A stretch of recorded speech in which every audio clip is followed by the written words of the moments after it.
Bonjour et bienvenue dans mon coin baseball. Aujourd'hui, on va parler des Aces d'Oakland.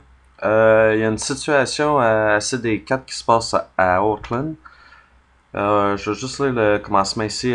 Conseiller municipal d'Oakland, Larry Reid, croit que les Aces sont sérieux lorsqu'ils menacent de déménager s'ils n'obtiennent pas une prolongation de bail de 10 ans pour l'utilisation de leur stade actuel. Et ce qui va exciter les gens, c'est que les noms de Montréal et San Antonio ont été évoqués comme étant de possibles destinations. Et juste pour voir rapidement c'est quoi le problème. Une maudite annonce. Euh, les Aces pourraient se retrouver sans domicile parce que l'équipe de football, les Raiders d'Oakland, voudrait faire démolir le Colisée de Oakland et construire un stade, mais le stade conviendrait seulement pour l'organisation des Raiders, seulement pour le football et non pas pour le baseball. Donc, l'avenir des Aces est en jeu. On sait que le stade est assez vieux.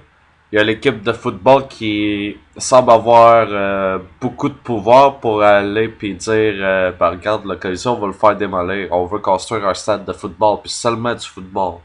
Donc le baseball vraiment est menacé. Qu'est-ce qui va se passer pour les Aces? On parle vraiment de déménagement, puis là c'est Montréal ou San Antonio. Là je connais pas la situation de San Antonio, donc ça va être difficile pour moi de dire quoi que ce soit de solide au sujet de San Antonio.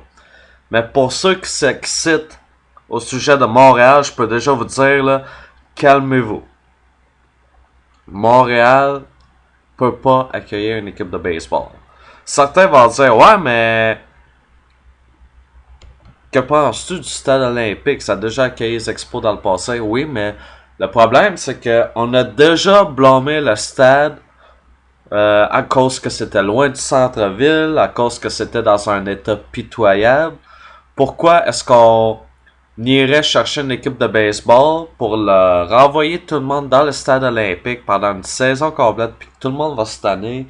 Puis, comme on l'avait déjà mentionné dans le passé, ce qui est le fun du baseball, du centre-ville, c'est que lorsque vient le temps de l'été, c'est le fun. Tu sais, accès au centre-ville, à tous les spectacles, tous les restaurants.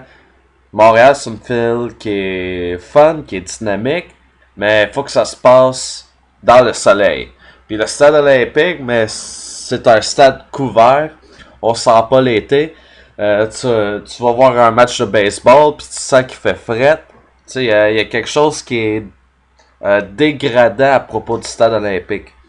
Et je pense pas que les gens seraient prêts à venir voir une autre équipe professionnelle, année après année, performer dans le stade olympique. Pour la première année, c'est sûr que le monde va être tout excité, mais par la suite, les gens vont rapidement se tanner. Donc, si vous tenez vraiment à voir une équipe à Montréal, ça va prendre un stade de baseball, de un stade qui va être récent, qui va être moderne, je devrais dire. Un stade à ciel ouvert, qu'on puisse profiter de l'été, qu'on puisse voir un match de baseball en après-midi, sous le soleil, et que tout le monde se sente confortable et qu'on soit près du centre-ville, justement, pour tenir tout le monde intéressé à la dynamique de Montréal. Donc, c'est ça que je voulais dire. C'est plate pour les Aces qui soient dans une telle situation. Ça pourrait être avantageux pour Montréal, mais Montréal serait-elle chanceuse? Pas cette fois-ci. Donc, dites-moi ce que vous en pensez, on s'en reparle un peu plus tard.